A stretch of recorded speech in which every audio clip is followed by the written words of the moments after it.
Perfecto, 30. Digamos 30. 6 llamas. We're in Tanta, and we're chasing camels. I should say, we're chasing llamas to take our packs. We didn't think we had the llamas, but look at these darlings. We may have our llamas after all. This is a town that reminds me so much of the Tibetan highlands, with the features, the buzz in the eye. The big difference, of course, is the llama.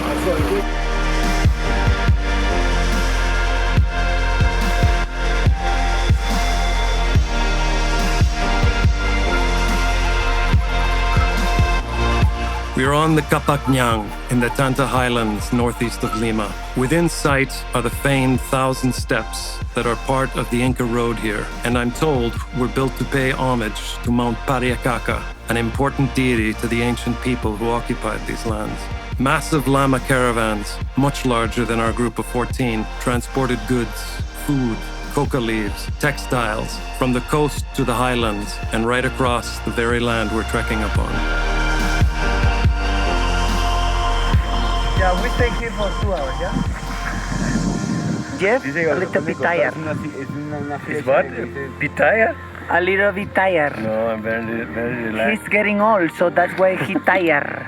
He's worrying about his nose. This is why he has to talk about my age. Inca knows, so my there's friend. balance. Every time he throws a rock, it hits one of them right in the ass. The llamas are under control. There was an attempted mating with some sheep. That didn't work out really well. And we're about to hit a section of the Qhapaq that accesses a mountain so sacred, in fact, that it was worshipped by the Sapa Incas. They took off their sacred ponchos and they traveled there as regular men to pay homage to a snow mountain. So we give thanks today to Qhapaq, the great mountain Apus that has been sacred along the Pacific coast for time beyond the Incas.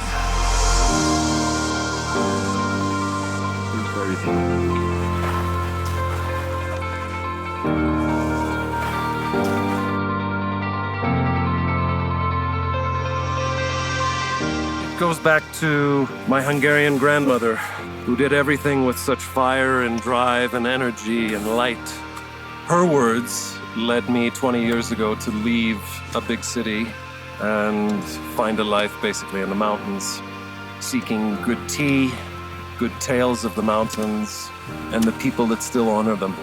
She said, you know, sometimes you have to go out and find a life, and when you've just about found the life, life comes and finds you. Tomorrow morning we wake up and take 1,000 steps. These steps are pre-Incan. They existed close to 1,000 years ago. And that will be our final walk amongst the stones of the Incas, amongst the herbs, the coca, and along the Qhapaq.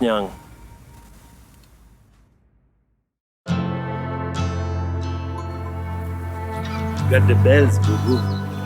The bells and the frost all over you. In the mountains in the morning. Pretty beautiful place to end a journey along one of the great trade migrant routes on the planet. And we're thankful. And we're hungry. Breakfast comes. A cup of tea. A cup of tea is needed.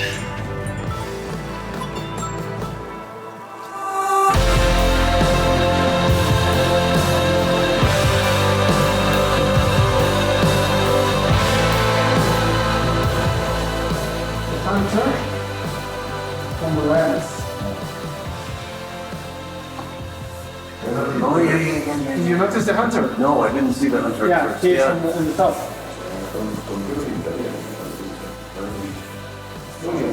So this was not only a place for painting, this was a house.